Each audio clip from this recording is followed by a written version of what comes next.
Before the final note even left his throat, you would have sworn the room forgot how to breathe. But let me take you back to the moment that started it all, because if you've ever believed that hidden talent, quiet dignity, and a wounded heart can change a destiny, then stay with me till the end. And if stories like this move you, don't forget to like the video and subscribe to the channel, because what happens next will stay with you long after the screen fades to black. The joke was meant to humiliate him. Everyone knew that. The Navy Admiral leaned back in his chair, amused by his own words, glass raised halfway to his lips. Sing this Mozart, he laughed, tapping the sheet music casually, and I'll marry you myself. Laughter rippled through the decorated hall, officers in crisp uniforms, donors in glittering gowns, polished smiles everywhere. No one noticed the janitor at first. He stood near the wall with a mop in his hand, wearing a faded navy blue uniform that didn't quite fit anymore. His name badge read Daniel Reyes, but no one ever called him that. He was just the single dad janitor who worked nights and cleaned after galas like this one. Daniel had learned long ago how to disappear in rooms like these. You keep your eyes down, your shoulders still, and your heart quiet. That's how you survive when life has already taken more than it promised to return.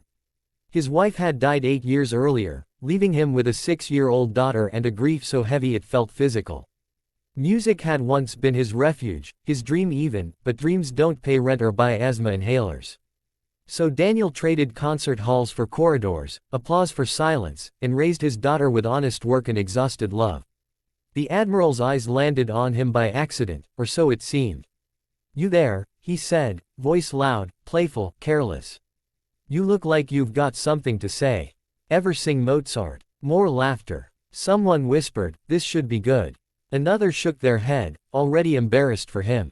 Daniel felt the heat crawl up his neck. He should have declined. He should have smiled politely and gone back to mopping the marble floor. But something inside him stirred, something old, something aching. He thought of his daughter, Sophia, asleep at home with her schoolbook open on her chest, humming melodies he used to sing to her when money was tight and hope was tighter. He thought of the voice he'd buried because the world had no patience for broken men with big dreams. I can try, Daniel said quietly. The laughter grew louder, then thinned, then stopped altogether when he stepped forward. The pianist, unsure but curious, adjusted the bench. The Admiral waved his hand.